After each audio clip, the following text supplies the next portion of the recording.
Mr. Chairman, I was given the green light. We are all set to start whenever you're ready.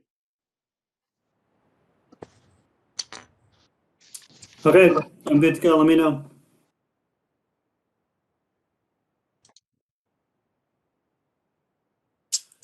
Good evening. I am Kevin Ahern, Chair of the Town Planning and Zoning Commission, and I'd like to welcome you to tonight's virtual meeting. For the record, I'd like to note that the required meeting agenda and application materials are all available on the town website. Because in-person attendance at public meetings is likely to increase the transmission of COVID-19, this hearing is being conducted in accordance with Governor Lamont's executive order regarding the conduct of public meetings. Will the town planner please call the roll? Commissioner Kaplan. Present. Commissioner Gomes. Present. Commissioner Binkhorst. Present. Commissioner Gillette. Present. Commissioner Prestige. Here. And Mr. Ahern. Present. Mr. Chairman, that is the roll.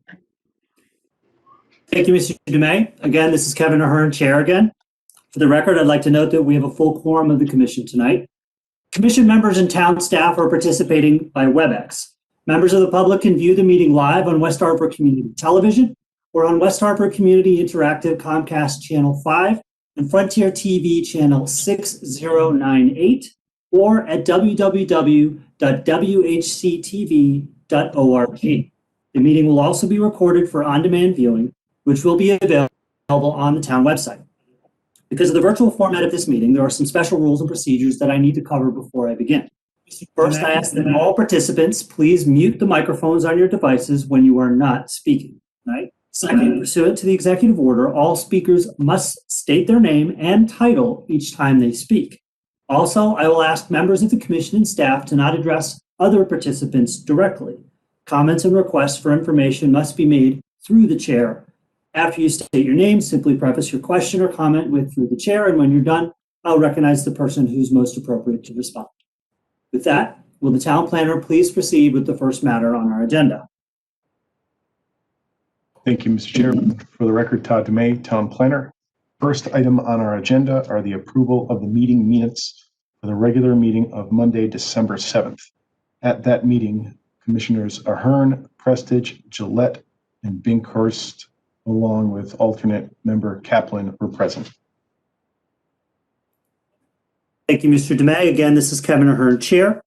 So we have before us the draft minutes for the December 7th meeting. Do we have a motion on this item?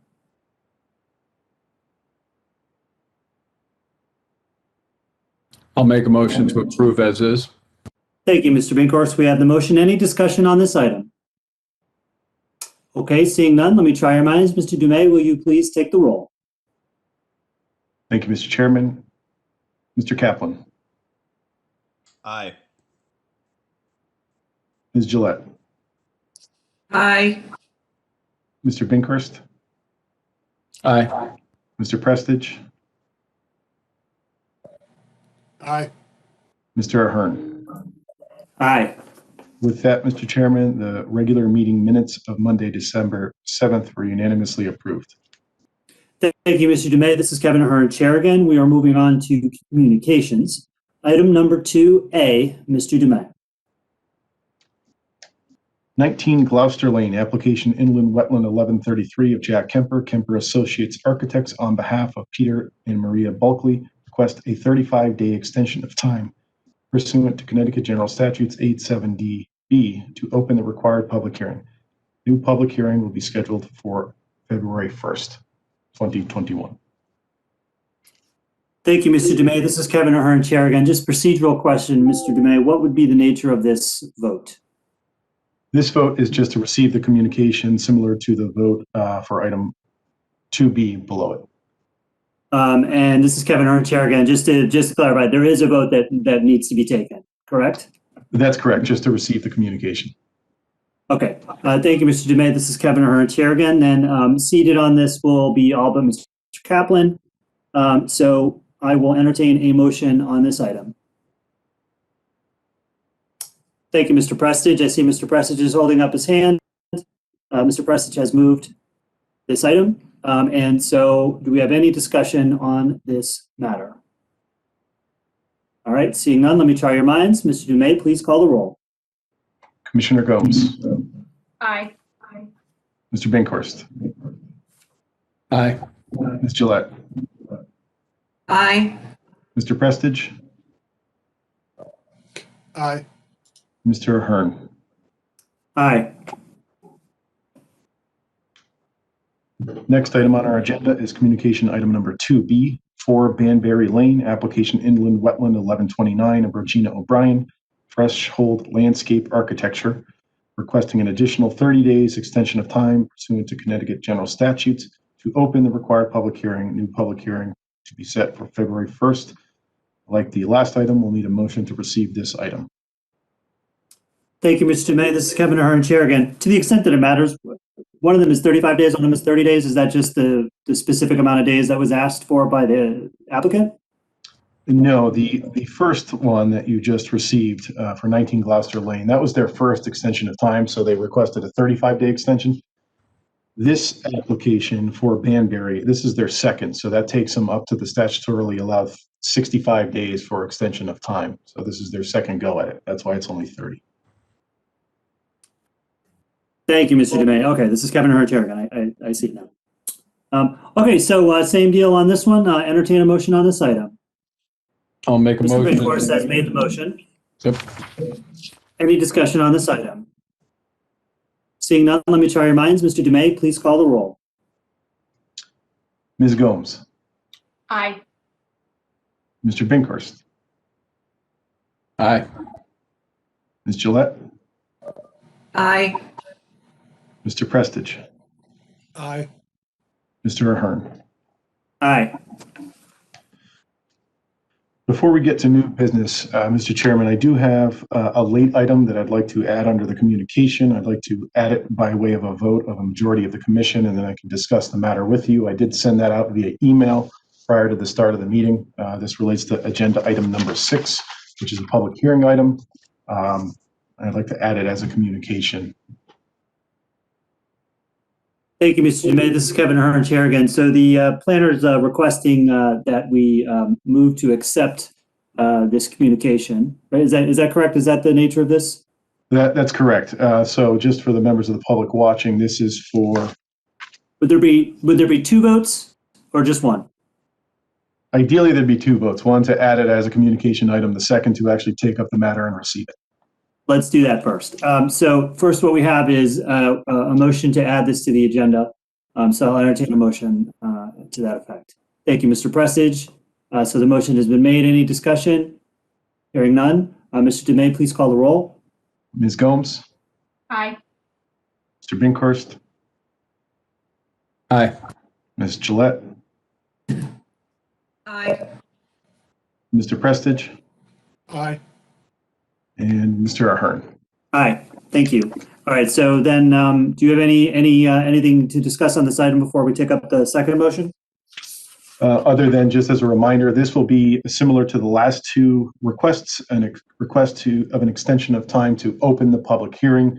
In this instance, the applicant is still working their way through technical staff comments, and rather than open the hearing, we request an extension of time to open it.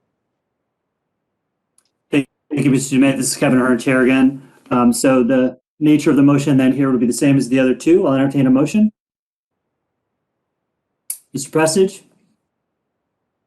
Mr. Prestidge has moved to receive the communication. Any discussion? Okay, Mr. Demay, please call the roll. Ms. Gomes, Aye. Mr. Binkhorst, Aye. Ms. Gillette, Aye. Mr. Kaplan. I'm sorry, Mr. Prestidge, Aye. and Mr. Ahern. Aye. Thank you, Mr. Demay. So moving on then, this is Kevin Ahern, Chair again. We're going to move into new business. We are looking at item number 3, 23R Green Ridge Lane. Mr. Demay. Application Inland Wetland 1134 of Daniel and Martha Fitzmaurice, requesting approval of a map amendment to the official inland wetland and watercourse map of the town of West Hartford. The proposed amendment is based on an on-site soil survey prepared by a professional soil scientist.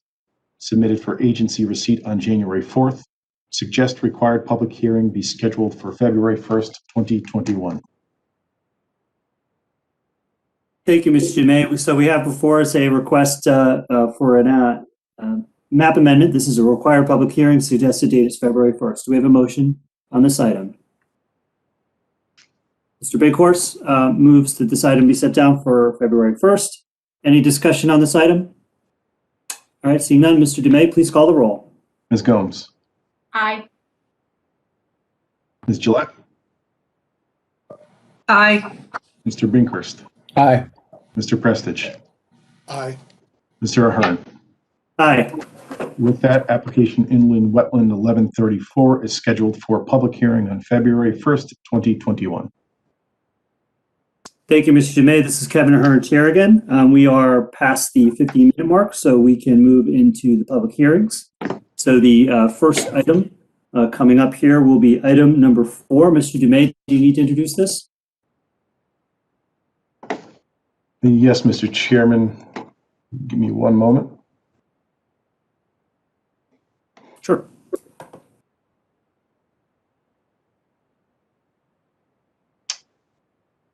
So just for the record and members of the public watching, this is a public hearing item that was opened with legal notice read at our regularly scheduled meeting in December. The application contents and materials are posted on our website, and it's application 1128 Wolcott Park, a wetland map amendment. As the commission may recall, during the public hearing and testimony last time, the commission asked for the applicant, in this case Helen Urbino Turco and Leisure Services Division, to go back and work with the professional soil scientist to complete the field delineation. If you'll recall, there was 2 small areas where the field delineation did not extend fully to the property boundary. That required the soil scientist, Mr. Lord, to go back out and just pick up a few more flags to delineate the boundary all the way up to and closing to the property line. That was completed at your request. You were provided with an updated survey and soil report indicating that. With that, I'll turn it over to Ms. Urbino Turco to see if she has any other introductory comments before perhaps turning it over to Mr. Lord for any questions. This is Kevin again. I actually just realized I didn't I need to read that short statement into the record, correct? Or Since we've already opened that, I think we can dispense with, already opened this hearing, we can dispense with that reading. We'll make sure to do it for the next notice. We'll read the legal notice into the record and go through that dialogue. I am very much in favor of that decision. Thank you, Mr. Demay. pardon the interruption. Ms. Rubino Turco. Good evening, Helen Rubino Turco, Director of Social Services and Leisure Services for the town of West Hartford. And as you know, we received a revised soil report and map, including the latest flagging in the southwest section of Walcott Park. So I would like to turn it over, with your permission, to David Lord, the soil scientist. Thank you.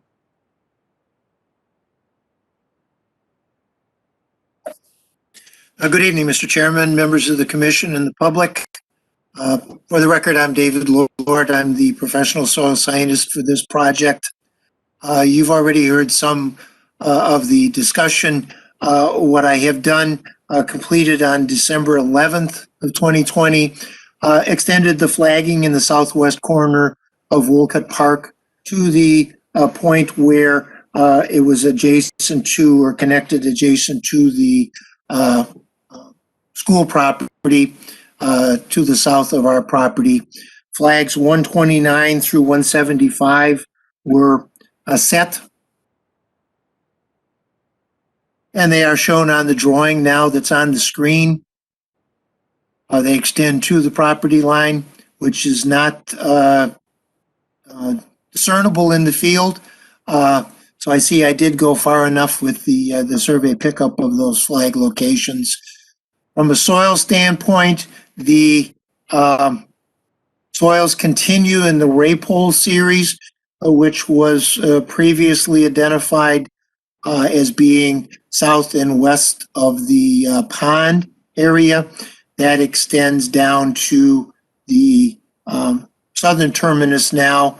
The wetland extends for a short distance onto the school property, which was not flagged at this point.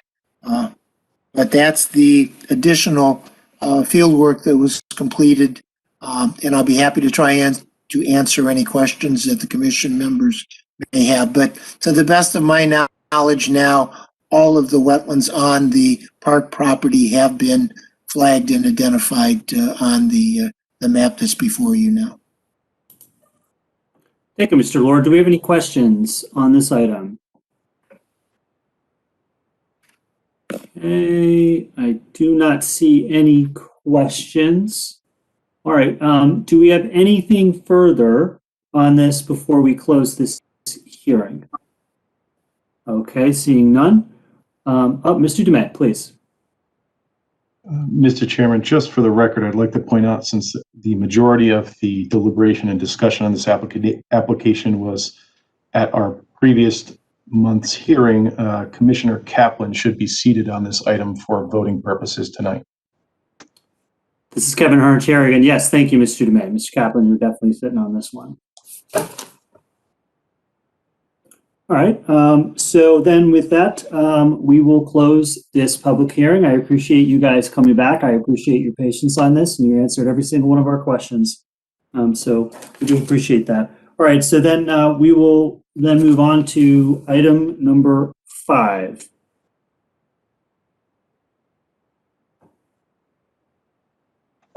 Mr. Dumet. Mr. Chairman, this is where you read your rules and script. Good. Right. Okay. So good evening again. I'm Kevin Hearn, Chair of the Town Planning and Zoning Commission. I'd like to welcome you to tonight's public hearing of the Town Planning and Zoning Commission, also acting as the Inland Wetlands and Watercourse Agency on application IWW 1131 to 7 Oak Ridge Lane. Wetlands map, 3 and 7 Oak Ridge Lane, wetlands map amendment.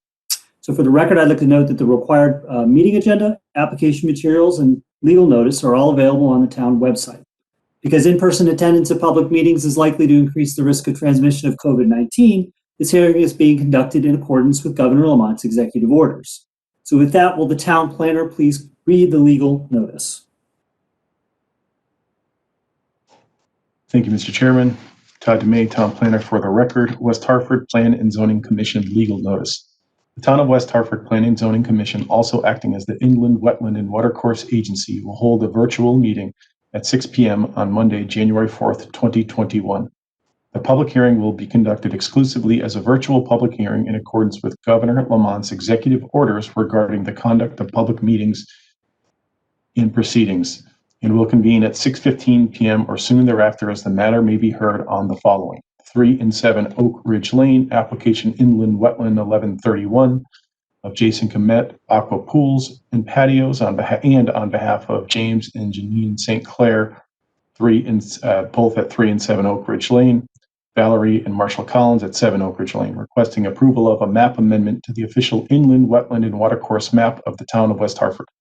The proposed amendment is based on an on-site soil survey prepared by a professional soil scientist, submitted for agency receipt on December 7th, 2020, required public hearing scheduled for January 4th, 2021. At this hearing, interested persons may be heard or written communication received as outlined below. Full application is available for public review by visiting the town's website and following the following navigation path: the Government tab, Boards and Commissions, Town Planning and Zoning, Inland Wetland and Watercourse Agency, Next Meeting Agenda, or by email request to comment.tpz.westhartfordct.gov, virtual meeting viewing instructions. The public hearing is broadcast live on television, West Hartford Community Interactive Channel Comcast 5 and Frontier TV Channel 6098, and streamed live at www.whctv.org. Audio comment. Any interested person may participate in real time by calling 1-408-418-9388 and using the following access code: 179-498-7407 at 6:15 p.m. Participants using caller ID blocking will not be permitted to participate. Participants will be called in the order in which their call was received. When prompted by the chair and/or moderator, participants will have the permission to speak on matters germane to the hearing. Written comment. Any interested person may submit written comment via email to comment.tpz@westhartfordct.gov or via mail attention to the Town Planning and Zoning Commission, Town Planning and Zoning Office, Room 214, Town Hall, 50 South Main Street, West Hartford, Connecticut. Written comments will be made part of the record at the January 4th, 2021 public hearing and posted on the town's website. In order to be included as part of the record, comments must meet the following requirements. Comments must be received no later than 3:30 p.m. on January 4th. The subject of the email shall be the application number and address to TPZ January public hearing January 4th.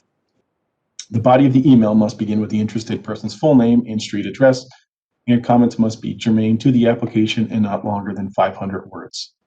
Posted on the town's website on 12/24/20, Kevin Ahern, TPZ Inland Wetland Chairman, Todd DeMay, Town Planner. That is the legal notice. I'd also like to note for the record, Mr. Chairman, that a posting of sign was posted on the property in accordance with our rules and regulations. In addition, abutter letters were mailed to all direct abutters of the properties subject to the application. Thank you, Mr. DeMay. This is Kevin Ahern, Chair again. So for the record, I'd like to note that we have a full quorum of the commission on this item. I'd also like to quickly outline for all the attendees the rules of engagement and how the commission operates the public hearing. So those presenting or commenting should state their name and address for the record. Please spell your name. The commissioners may ask questions during the testimony of the applicant. All questions and comments will be directed through the chair and only after recognition by the chair, including follow-ups. If feasible, the chair will have the members hold their questions until the end of the applicant's presentation or the end of a logical break in the applicant's presentation. Following the testimony of the applicant, the public will have a chance to comment about the current application in the following order. First, those wishing to speak in favor of the application, then those wishing to speak in opposition to the application, and finally those wishing to speak but neither in favor nor in opposition to the application.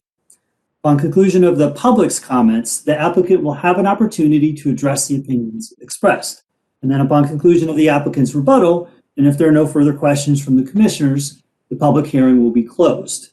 It's the practice of the commission to render a decision on an application the same night following all items on the public meeting agenda. So I'd like to conclude by thanking everyone in advance for your patience.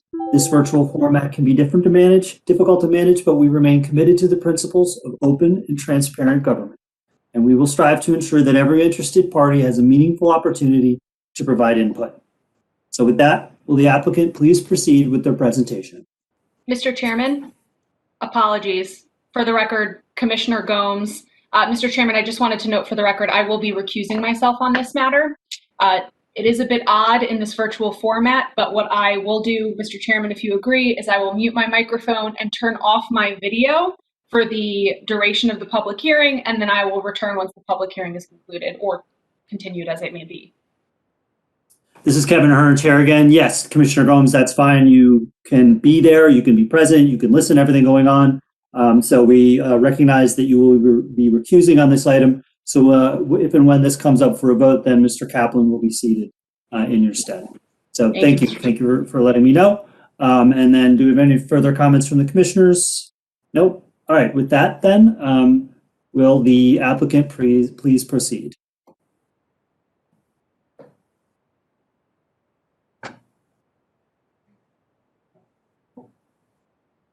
Hi, my name is Marshall Collins, property owner for 7 Oak Ridge Lane. We're doing this with 3 Oak Ridge Lane as well, which is Janine and James St. Clair, and Janine is on.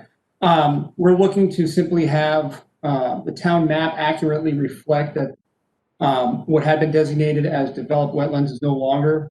There are no wetlands on the property. On November 5th, we had a wetland consultant, JMM Wetland, come out and did samples through a handheld auger and a spade on a couple of different spots in the property, and determined that there are no wetlands on our property or 3 Oak Ridge Lane. He did note that there are wetlands to our southeast, I think to our southeast and south of 3 Oak Ridge Lane, that would keep us in the upland wetland review, but our property does not have existing wetlands, and we're hoping that we could get the inland wetland map amended to accurately reflect that.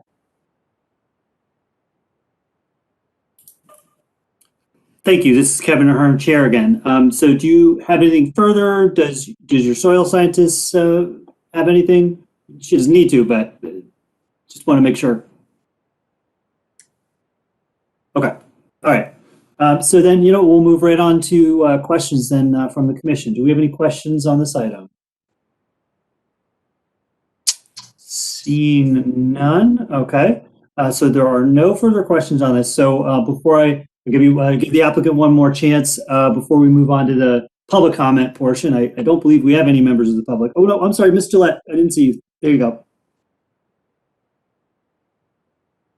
I just wanted to say how smart it was for neighbors to get together to do this. I mean, it seems like a no-brainer, particularly, but I think this is one of the first times we've seen it.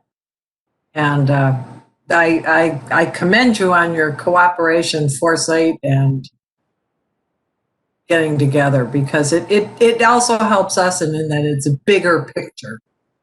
So that is helpful. Thank you.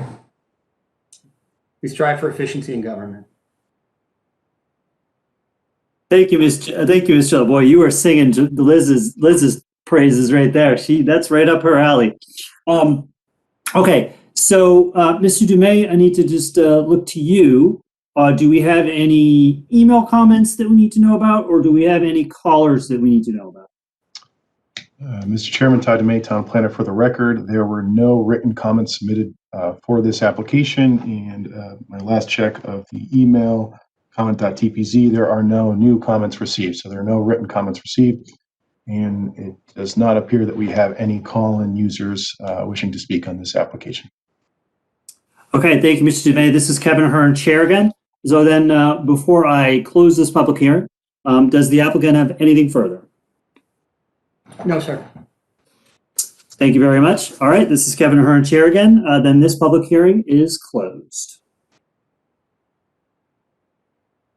So we are now at the end of our multitude of public hearings that we had today. So we will first go into deliberation before we move on to our other items. So let's move back to item number 4. Just remind everyone that seated on this item will be Mr. Kaplan in lieu of Ms. Gomes. So on item number 4, this is an inland wetland application for a map amendment. For the purposes of discussion, entertain a motion on this item. Ms. Gillette. I greatly appreciate the coming to the edges that we got this month. I think it shows tremendous, I think it shows smart foresight on the part of Ms. Rubino Turco to take a look at the whole parcel as opposed to just what is around a particular project. We know that our wetlands maps are crudely done at best until amended on the ground. And I think she's taking a very smart approach in mapping the entirety of the property. I wish we had been able to show the foresight that the last applicant did and perhaps have gotten some of Walcott School in on that, which is where the wetlands run into, which we also own. But at some point we may get that, just so that we have accurate maps around town. But I think this looks obviously great. Thank you, Mrs. Gillette. This is Kevin Ahern, Chair again. Do we have any further comments? I would just very quickly, I think, jumping off of Liz's point, I actually would like to throw some praise to my colleague who last month actually caught this item. I felt a little sheepish that I actually didn't even notice the issue. And then when he brought it up, I was like, oh my goodness, you're absolutely right. I think it's the first time we've actually, in my experience, we've had a map amendment have to get carried over. But I think the attention to detail, just for me, I was very impressed with the catch and appreciative of these people that I work with on this commission. All right, well, then I will try your minds on this item if we have no further comments. Mr. Dumais, please call the roll. Mr. Kaplan. Aye. Mr. Binkhurst. Aye. Ms. Gillette. Aye. Mr. Prestige. Aye. Mr. Ahern. Aye. With that, Inland Wetland Application 1128 map amendment was unanimously approved. Thank you, Mr. Dumais. This is Kevin Ahern, Chair again. All right, next up is 3 and 7 Oak Ridge Lane. This is another map amendment application. Also seated on this item, again, will be Mr. Kaplan. Ms. Gomes, for the record, has recused herself, though she will remain in the, in the discussion to be able to hear the discussion itself. With that, then, entertain a motion on this item. Ms. Gillette? Move we accept the map amendment? Thank you, Ms. Gillette. Do we have any comments on this? No? Okay. Seeing none. Yeah, it's a clean application. You guys did a great job. So let's move on to voting on it then. Mr. Dumais, please call the roll. Mr. Kaplan. Aye. Mr. Binkhurst.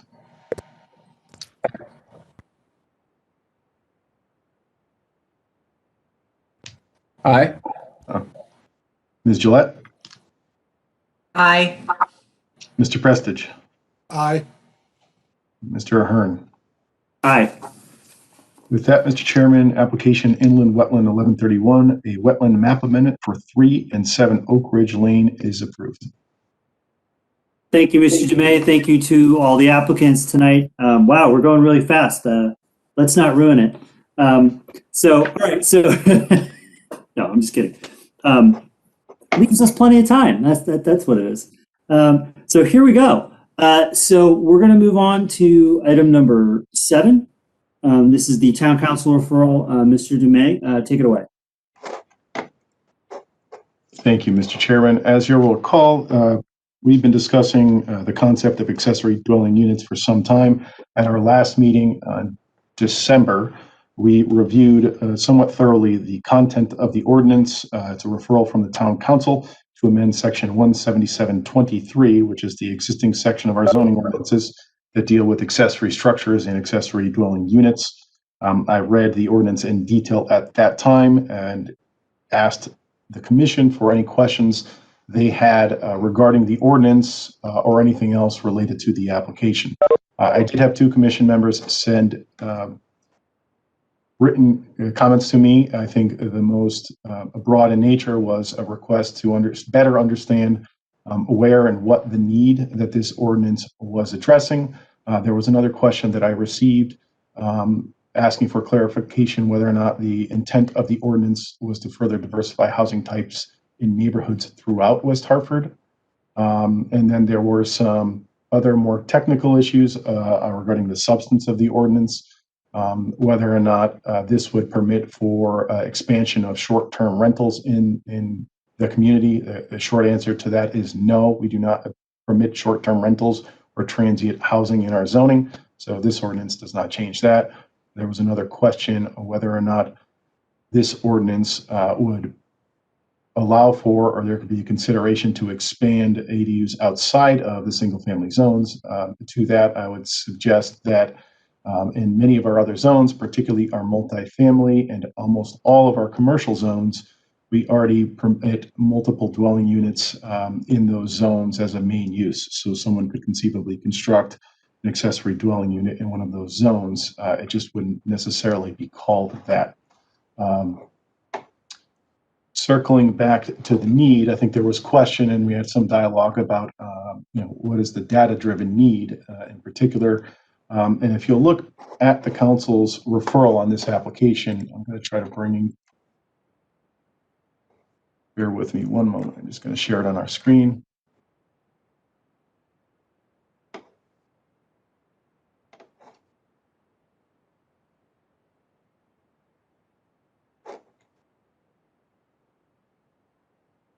So I think the need is outlined in the council's whereas clauses. First and foremost, the commission, as the authors of the plan of conservation and development, our chief goal in the housing section was to encourage diversity of housing types and costs to provide access and availability of housing options to current and future residents. That's that first whereas clause. The second whereas clause, accessory dwelling units increase the availability and affordability of affordable and diverse housing options.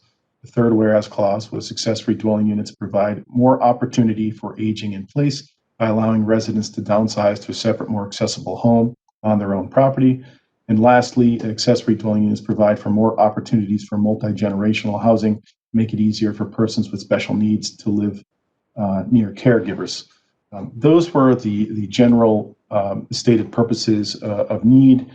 I just wanted to point out, as we discussed last time, that we don't have necessarily a data-based need to quantify, what is the request or demand, I think is the right word, for ADUs. We don't have a metric to quantify that. What I can point to is our plan of conservation and development. Bear with me one moment, switching screens here.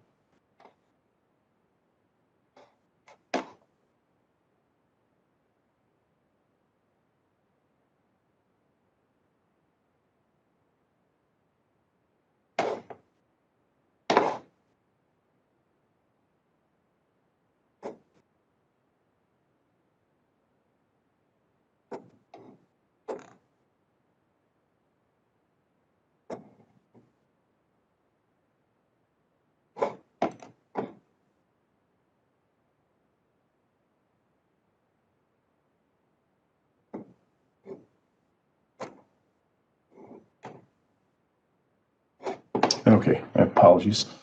So in our POCD, we analyzed existing assessor and survey data, and if you'll recall, we have a predominant housing type of single-family housing.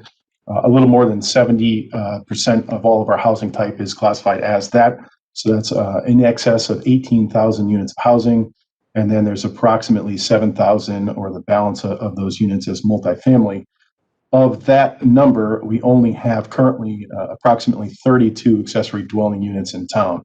So in terms of the data, that's where we are, roughly more than 18,000 single-family dwelling units, and only approximately 32 of those accessory dwelling units. We spent some time in the past discussing how many of those were permitted via our existing accessory dwelling unit zoning language.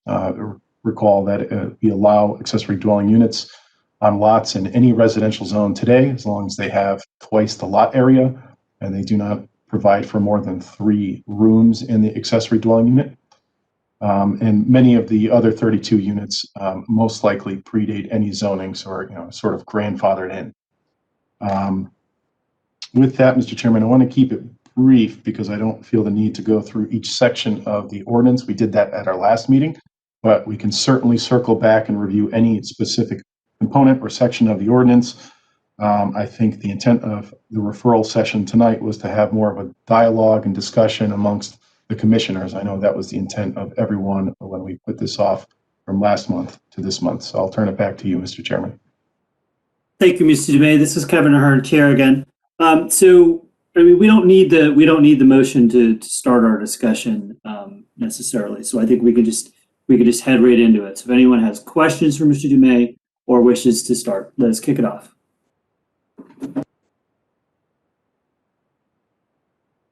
I don't know as I went into all of the numbers last time, but mine was the question about need. Where is the metric of need?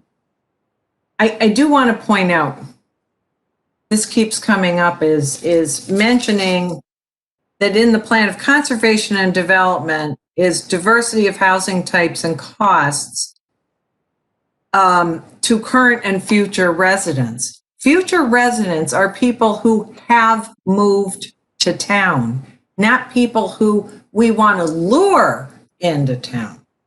I think that future resident thing, the options are for our residents, not for a marketing ploy to move people in. At least that was my understanding. It's a little bit of a difference. As I say, last month, 1-bedroom and studio apartments available for rent in West Hartford, there were 38, ranging from $750 a month all the way up to $2,900 a month on Memorial Drive. There are 17 senior living facilities, 4 of which are low-income facilities, and Zillow listed 79 units available. Hartford, which is a mere 2 miles from basically where we all are now, last month had 125 units available, studio and 1-bedroom apartment, with 64 of them under $950. Compared to Avon, Bloomfield, Newington, we are the only game in town other than Manchester, which has 22 units available. We are already providing for the region, aside from Hartford, more studio and 1-bedroom apartments, small, living, affordable, than any other of the surrounding towns but Hartford. This is what I mean by the metrics of need. When you go on Airbnb, 2 weeks ago, I came up with 11 opportunities for short-term but longer-term rentals in West Hartford. Illegal, of course, but they're there. I'm not seeing what the need is, except when you get to the other whereases, which is the issue that this falls into what the affordable housing proponents at the state level have been pushing for. And that in and of itself may be a laudable goal. But this was not presented as an affordable housing issue, because we don't know how much affordable housing we have when you count large A, small a. And it's certainly better than any of our surrounding suburbs, the inner ring suburbs. So this may be a great idea, and I don't think it's going to wreck West Hartford. I don't think every block is going to end up with an ADU. I think this is kind of sloppy decision-making, though. I think we are fundamentally putting a great big crack into single-family residence zoning, which is what people who bought these houses bought into. And we're doing it without real metrics of need or desire by the people who live here. Not people who want to live here, people who live here. And that is my objection.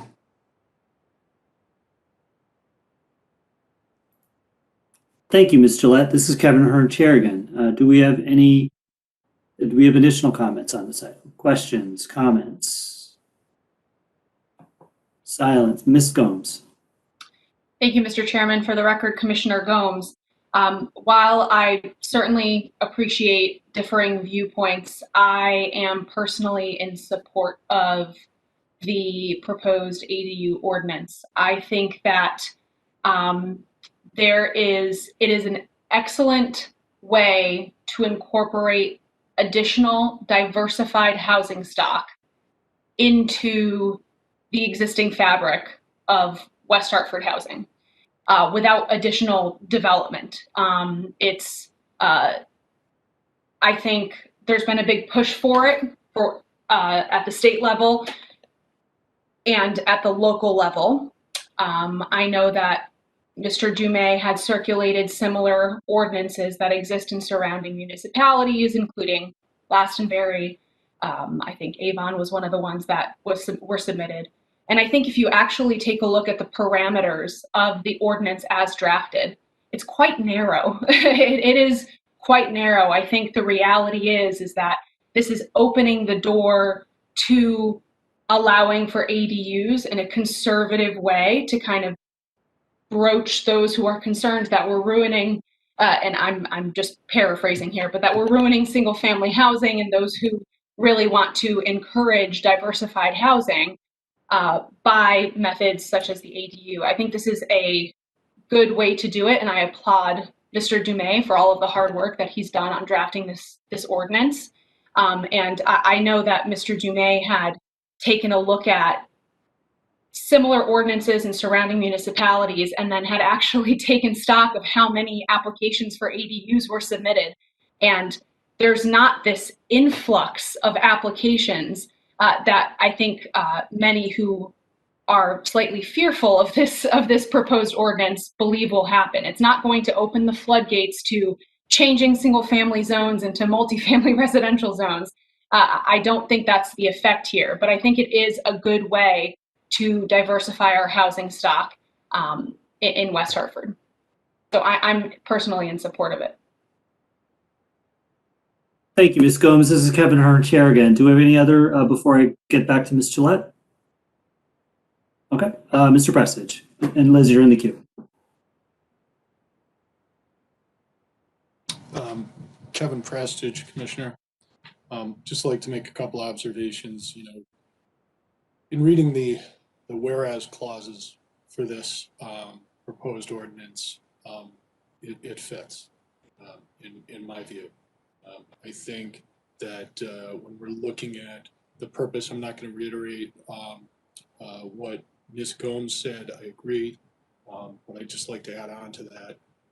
The purpose is outlined here, I think, is a match, and I'll be supporting this. Thank you. Before I get to you, Liz, I just have a quick procedural question, Mr. Dumais, because we haven't actually called the question and we are not in deliberation. Am I correct in stating that if Mr. Kaplan had any questions, he would be able to ask them as an alternate? That is correct, Mr. Chairman, because we don't have that motion on the floor. All right, I should have asked that at the beginning. That's one of the reasons I didn't call the question. Not that, Josh, you have to have any questions, but you have that option. Okay, so Ms. Gillette. I just want to say, I don't anticipate a tremendous influx either. I mean, to paraphrase a public hearing from 20 years ago where someone said, this is the end of Western civilization. I'm not seeing that. And nor do I.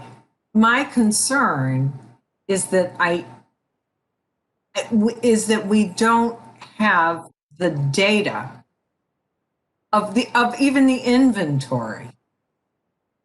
So we're making changes to something as fundamental as zones without some basic background data and metrics of need. And I have voted for multifamily, voted for New Britain Avenue, which is changing single family zone to multifamily through the SDD process in particular pockets. I have voted for that and would continue. In light of this ordinance, however, this is by right as opposed to by permit. And a great many of the surrounding communities, you have to apply and reapply, if you will, and register these units once a year through the permitting process. There are some of the communities that we looked at where to sell your house, you have to dismantle it because you can't parcel this unit along with the land. That's not the ordinance in front of us. It is not the most conservative approach. I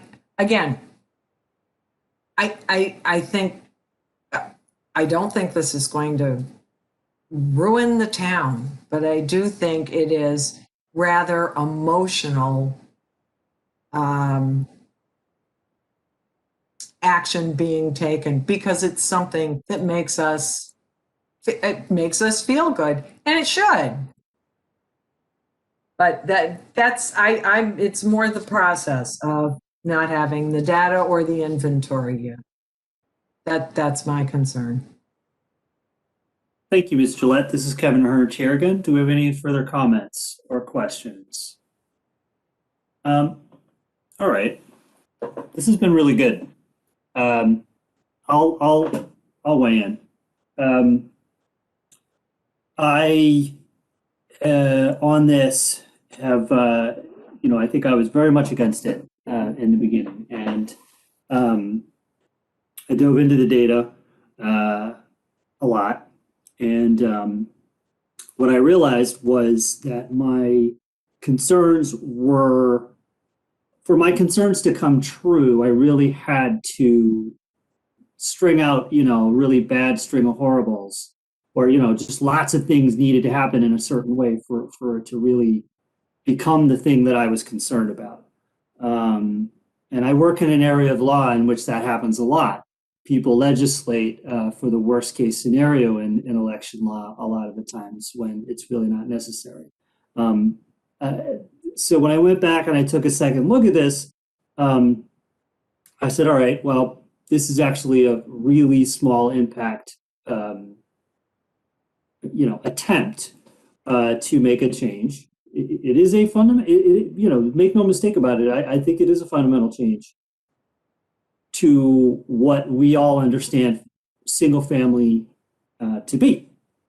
But it is incremental. It might not be the most incremental, but it is incremental. It is on the conservative side. But frankly, as someone who has been shopping around for quotes to do a renovation, I can't imagine how most people are actually going to be able to afford to even build these things. Given that you're actually going to have to live in it, it is you can't do it as an investment. I was thinking, oh geez, maybe I could build an apartment on top of my garage or something, and not even, like, no way. And that's borne out by the data from the other towns. That it's kind of small ball is the wrong word, but it's small. It's a small impact, if anything, and that is both a pro and a con. I mean, it's not gonna ruin the town, but at the same time, it's like, we're not gonna get a lot out of it. But it pushes me in a direction that is not completely against it. And I will say this, and I think I'm going to reiterate some of what's already been said. I think the first, really the second whereas, but the three material whereases clauses, that first one that speaks to increase the availability of affordable and diverse housing. I think you have to interpret affordable in a bunch of different ways. It could be affordable relative to, certain things within a certain neighborhood. but the impact is going to be like, almost immeasurable, meaning like so small it's immeasurable. Yeah, diverse. Okay, it adds another option. So I suppose I see that. The other two whereas clauses are where this thing lives. And whoever's voting on this, I think, has, at least in my opinion, has to look at those two and say, this is really the purpose of these. And I'm torn on, frankly, whether I would want to be in favor of something that keeps someone in a house, basically, like I got a 5-bedroom house and it's just me, and like keeps me in there 10, 15, 20 years longer than I normally would. And I'd probably move out to something smaller. It could hold down housing stock. But again, it's not going to happen because of how small an impact this thing has. So anyway, let me just wrap up my little speech by saying I do not have the pom-poms out for this. I think it's fine. But I don't have enough, on one side to vote against it, in my opinion. So I'm going to vote for it, but not enthusiastically. So, anybody else? All right. On that uplifting note, then let us entertain a motion on this item.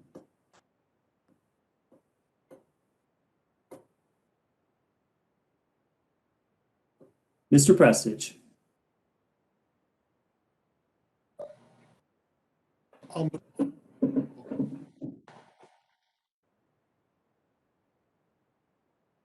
You're muted right now, Mr. Prestige. I'll move to recommend approval. Thank you, Mr. Prestige. So, Mr. Prestige, do you have any further comment from what you've already stated? Sure. And just to make sure it's proper on the record, Kevin Prestige, Commissioner, I made the motion to move for approval. I'd like to echo again what Ms. Gomes said. I'd like to also point out what you and I had agreed to, Mr. Chairman, with regards to the way that the ordinance is crafted and the whereas clauses, they make sense.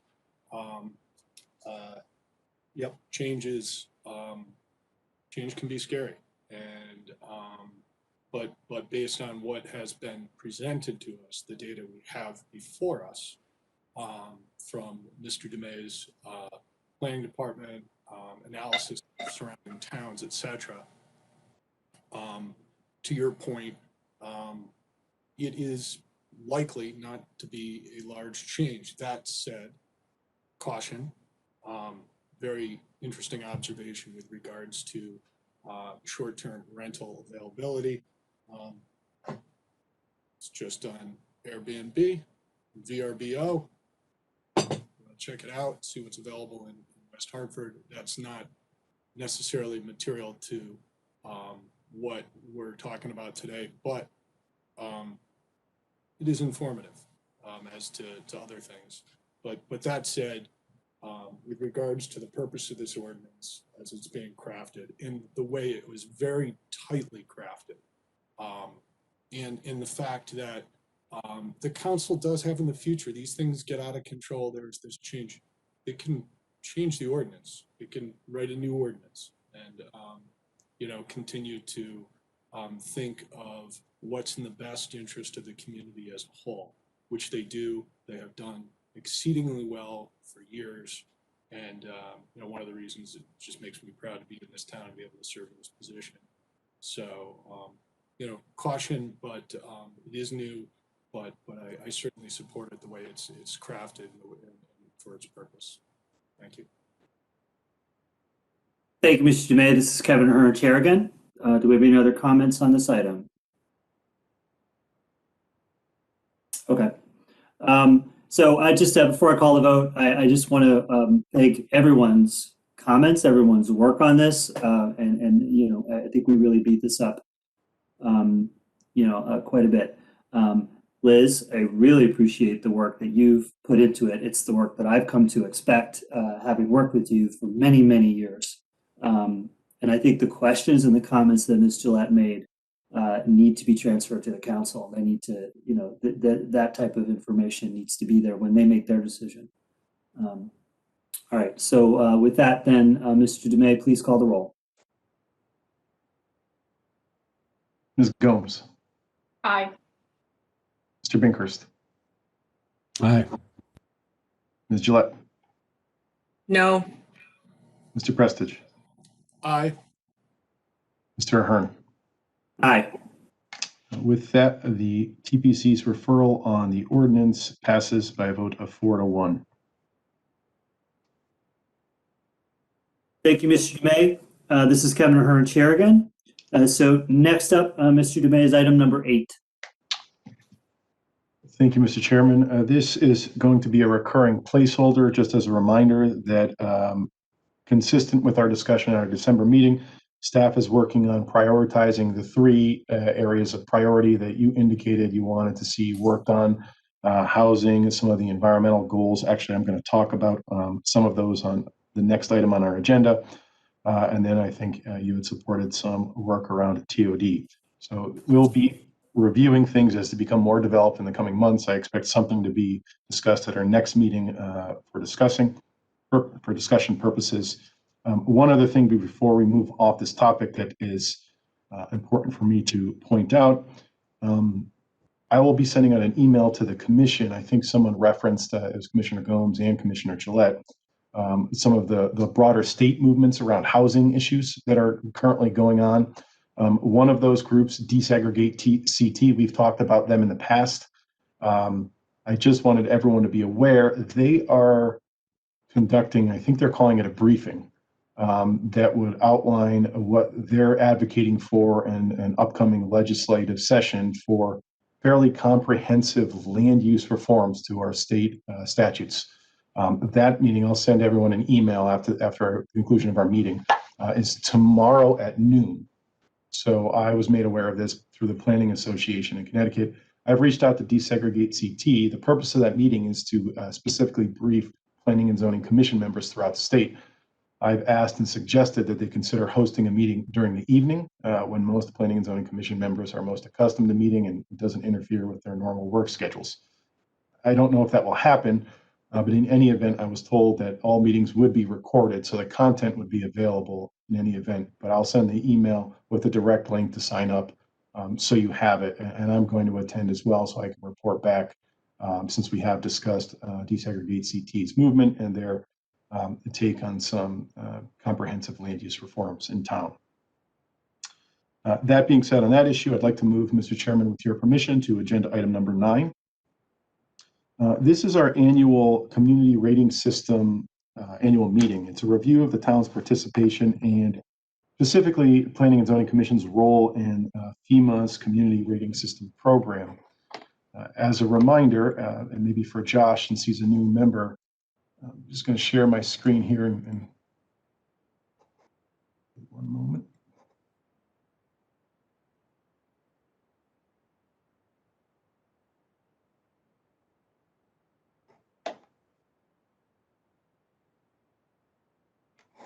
All right, so the community rating system, obviously we know that every year throughout the country there is significant flooding and flood damage. Here in town, we're not immune from that. We often have and seemingly have more frequent and intense rainfall events that does generate localized flooding throughout the community. The Federal Emergency Management Agency, FEMA, administers the National Flood Insurance Program. That's a program designed to offer reasonably priced flood insurance to any communities that comply with certain minimum standards for floodplain management. Fortunately, West Hartford does participate in that program, and the community rating system is part of the program whereby it credits community efforts that go above and beyond the minimum standards that the federal government outlines. And these standards, if you achieve certain standards and thresholds, it actually reduces the insurance premiums for anyone in the community or municipality that has to hold flood insurance or chooses to hold flood insurance. It's very, as you can see here in the text, it's very similar to and separate from other private insurance industry programs that grade communities on fire suppression and other building code enforcement.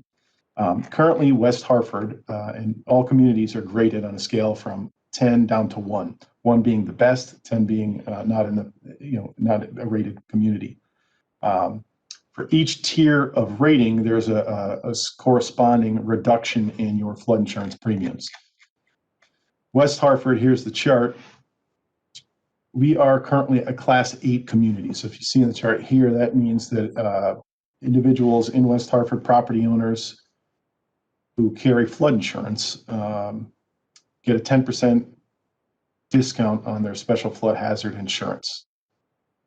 The rating system, as we go up, we have to do more and more floodplain management to achieve that scale. And you can see on the right, there is an entire volume of several hundred pages of different programs and options, and whereby the town can seek different types of points for floodplain management. Within our current POCD, we outlined 2 action items. One was to review our current floodplain management standards. Section 177.8 is how we manage our floodplain ordinances, our special flood hazard zoning. And we've adopted slightly above the minimum FEMA standard currently. In our POCD, it's suggested, and this was one of your priority areas, that we go back and revisit that to see if we need to upgrade our regulations around floodplain management and bring them up to perhaps some best practices within FEMA's guidance. So that's something that I expect we'll be doing and discussing as a commission in the coming months. Another area within the POCD, an action item that I suggested that we take a look at doing, was trying to upgrade ourselves in this community rating system from a Class 8 community over here and moving up the ladder to a Class 7. So that would be an additional 5% discount for any property owners who carry flood insurance. Given where we are in the current FEMA rating system, we're somewhere in the 1400s. I think that's a possibility with a little bit of additional work by staff and the Planning and Zoning Commission. I think we might be able to get there in the next few years. So I wanted to just remind everyone that we participate in this system, and an important role that the Planning and Zoning Commission has as part of this process is your role in reviewing development within our flood hazard areas. And you do that through the application of our flood hazard zoning. And it's a very important role that you play. You're familiar with doing it, looking at site plans and looking at the application of that ordinance and as it affects development. So this is just our annual touch point and discussion around this program. I'd be happy to open up any questions that you might have on it specifically, but also would note that going forward, I think this is something that we're going to be spending a little bit more time on this year as we take a harder look at our regulations and other actions that we might be able to do to achieve a greater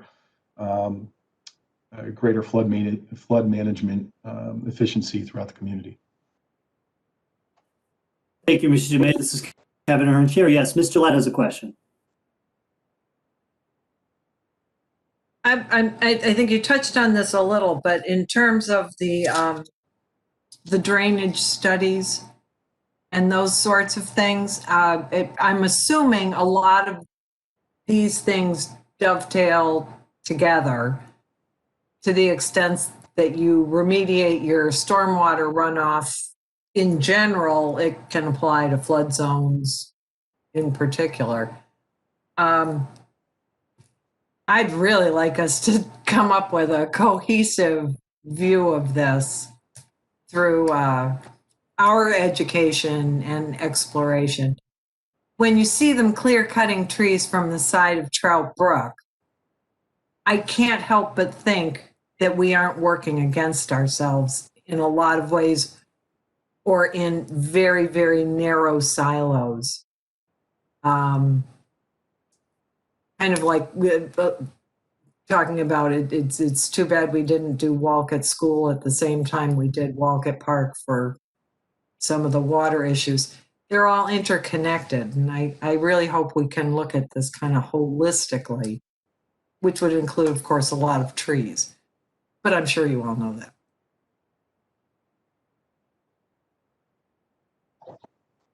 Thank you, Ms. Gillette. Mr. Chairman, through you, back to Commissioner Gillette. I think you raise a really good point there. And if you remember, one of the guiding lenses of our POCD process was this lens of connectivity. All of the things we work on in the community, and particularly things that we deal with, there is connectivity. In a POCD, we also looked at, and there's an overlapping and connected item that you touched on, Liz, was how do we best manage future development? So there are low impact development techniques that can help reduce that stormwater runoff.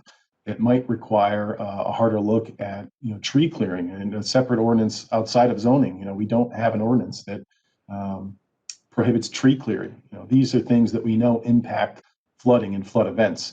So these are things that I think hopefully we can, as a commission, look at together and come up with ideas and solutions that we think we can advocate and advance that will have a meaningful impact across multiple areas in the community.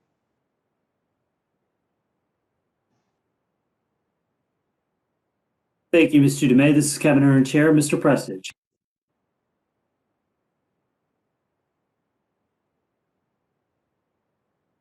Kevin Prestige, Commissioner, and sorry about the delay there. Searching for the unmute button. Just want to point one thing out while we're here in front of the public and it's on the record. Mr. Dumais, the work you do, and I don't want it to come across as patronizing, but it does need to get pointed out that the work you do here saves the community money, and it's one of the many things you do that people don't see. But I'm not going to let you get away without getting recognized for that for you and your staff. Very important that this gets done. So just two questions, fairly related to one another, but definitely related to this.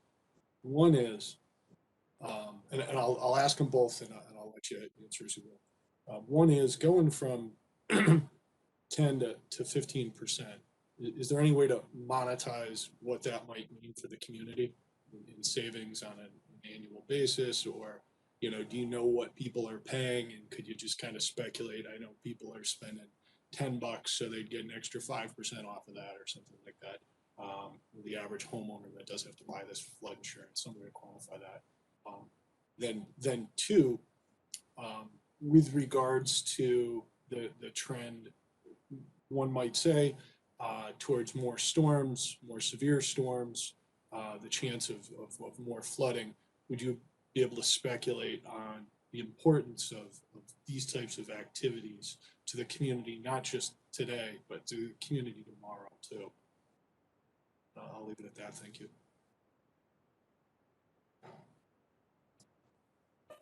Mr. Dumais. Thank you, Mr. Chairman. Through you to Commissioner Prestige.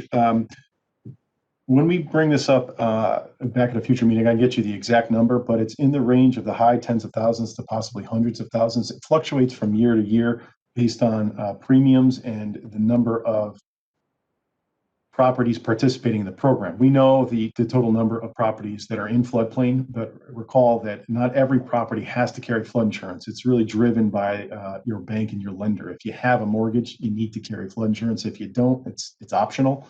Some people elect to do that, but I can get you a specific number.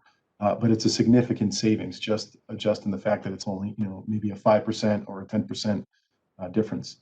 And if we look at the trends, certainly in the past 10 years or so, we have seen storms, their intensity and the flashiness of them have become a problem. And we know, we've discussed this as a commission, a lot of that ties back to the fact that our community is older. It was developed in a time when stormwater infrastructure, either the methodology to handle stormwater or the actual sizing of it, is undersized to handle what we experience today. So I think we're kind of at that unique pivot point where going forward, if we're forward thinking, we can help mitigate those pressures going forward, for future development, and start to strategically look at some of the assets through those studies that Liz and Kevin, I know everyone is interested in, those drainage studies.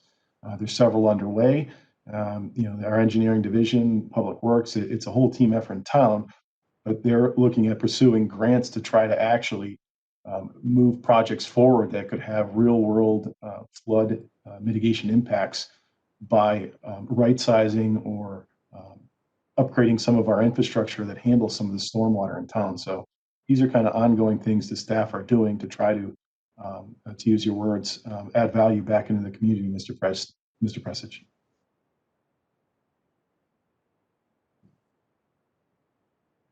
Thank you, Mr. Dumais. This is Kevin Ahern.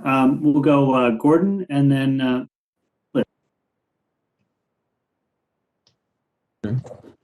Yeah, I had a question, like when this chart that you gave us, none of these are our points. These are just average of everybody in the program. Is there something that shows exactly how we scored in each of these different categories and where exactly we can make improvements to get us to that next higher level?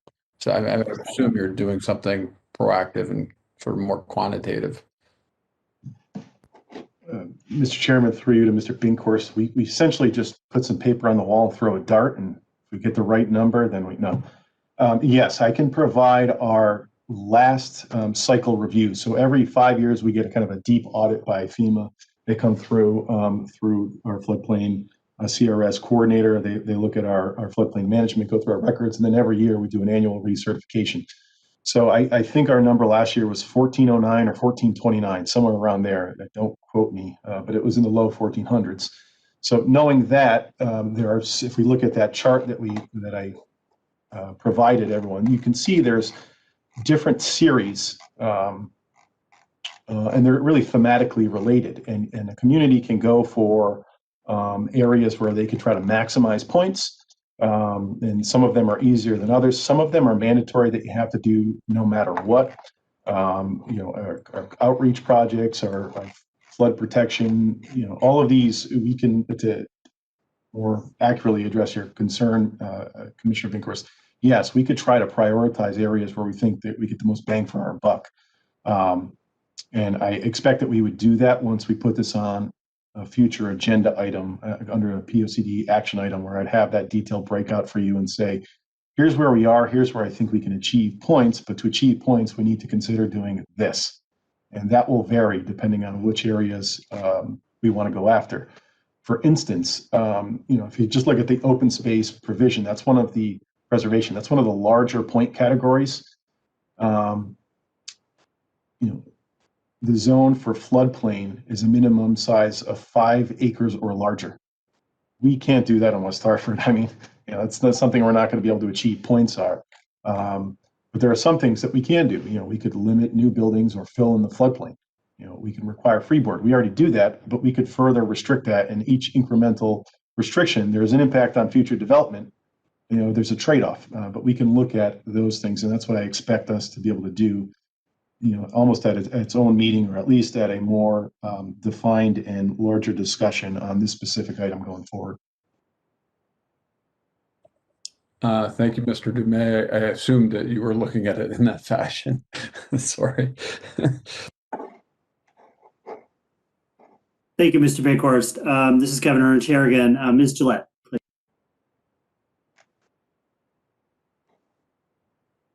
Thank you, Mr. Chairman. I guess one of the things that I'm seeing as a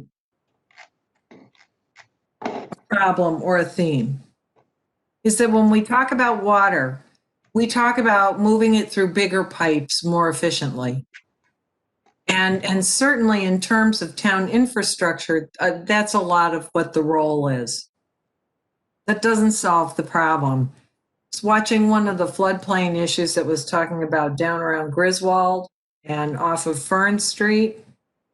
And in listening to the engineers talking with the residents was one of these meetings. It struck me when these houses were built, just like my house on Fern Street, it was built in an area that really you shouldn't have been building houses in, but that was what people did. And they put a channel in the backyards. And that was going to drain off all their backyards, and it was going to move that water out. And it did for a very long time, until everybody's leaf pile went in there, until mowing the grass, until making the garden. And all of that got filled in. And I thought of all of the rain gardens we've had people build, that in 10 years, you'd be hard pressed to find them because people are mowing their grass. I think of the opportunities down at the corner of Park and Prospect, where I know legally we couldn't force them to, there was that whole area in back there that if you had opened that up, instead of channeling it through and repairing the walls of the channel, but had created more of a workable wetlands in that small area, that's a good thing. We have Yukon, which frankly, 50 years ago was a swamp. So where are we going with that large piece of property? Because it was all channelized. I think we need to do more education on a private property scale of people and their backyards. And it's not just a rain garden, but it's understanding. So coming in for permits where you want to repave your driveway, only this time you're going to do it 2 feet wider. Well, let's have some resources to talk about permeable paving. Let's talk about what the effect of that will be. I think we could have a big impact on small things. You can do community education programs, but a lot of it can be done when people come in for permits for things. But we need an arsenal of alternatives of how do private property owners deal with their water, as well as we're going to make the pipe bigger. I've got a pipe in my driveway, and I've got a pipe in the middle of my backyard with grates. They've never been cleaned. Never. 30 years. So the town does have something to do there. We put in a lot of infrastructure that we don't keep up. Well, all right, I'll be quiet. Thank you. Thank you, Ms. Gillette. I'm actually quite jealous of your non-functioning pipe. So do we have any other questions or comments on this? Kevin, all it does is it gives me raccoons in my backyard because they live in the only part of the pipe that's still clear. Ms. Gomes, I saw your hand. Thank you, Mr. Chairman. For the record, Commissioner Gomes. I did just want to point out, and not to beat a dead horse, but going back to what Commissioner Gillette said initially and what she just said now, I think it really emphasizes the importance of looking at all of this holistically, from improving and modernizing municipal infrastructure to maintenance and care at the personal property owner level, to new development and using low impact development type measures that will address things like stormwater runoff, like permeable pavement, as Commissioner Gillette just said. And I actually have the POCD in front of me, and I know that Mr. Dumais had referenced, or perhaps it was Commissioner Prestige, had referenced the connectivity guiding lens, but two of the other guiding lenses are sustainability and innovation. And I think all of those can truly play in here if we look at this holistically. So that's the only comment. Thank you, Ms. Gomes. Do we have any further questions or comments on this item? Mr. Thank you, Mr. Chairman. I've had the opportunity to take a look at our last cycle visit. We are currently accredited for 1,459 points. So we're 40, I guess we're 41 under the next threshold up.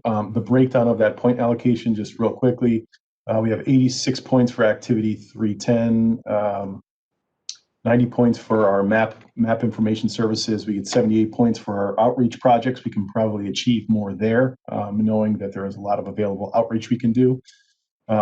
We have hazard disclosure points, flood protection points, open space preservation. We got about 567 points there. That's some of our biggest point areas. Our higher regulatory standards, since we're above, or at that time we were above the minimum requirements for FEMA's participation. We got about 264 points there. And then our next largest point categories are around our floodplain management planning, so about 123 points there. Stormwater management, we get under 98. So we might have the opportunity there to actually pick up quite a bit of points if we take that more holistic approach. So That's where we are, Mr. Bankhorst, and we can go into detail on these, and then I can also bring up the coordinator's manual that we can go in depth at different activities that we could consider pursuing to improve our floodplain management ability. Thank you, Mr. Dumais. Any further comments or questions on this item? All right, seeing none, then this would be, we are on item number 9, correct, Mr. Dumais? Okay. All right, so then we have finished with item number 9. Do we have any additional information items, Mr. Dumais? Okay. I just quick programming note. I mean, everybody should assume these are going to be at 6 p.m. Even though, you know, it's like on the out months, it says 7 p.m. You know, unless we all kind of sit down and all agree that we don't want it at 6 p.m. I mean, for the purposes of sitting in our, wherever we're sitting in our individual houses, taking up space, you know, 6 p.m. does seem to be the one that works best for everybody. So we'll be doing that at least as long as, you know, we're stuck in our homes doing these. So anyway, I appreciate everybody's patience. We are now at the end of the meeting, so I will entertain a motion to adjourn. Mr. Bankhorst moves to adjourn. Mr. Dumais, please call the roll. Commissioner Gomes, Aye. Commissioner Bankhorst, Aye. Commissioner Gillette, Aye. Commissioner Prestige, Aye. Commissioner Ahern. Aye. With that, the meeting is adjourned. Thank you all. Thank you, everybody.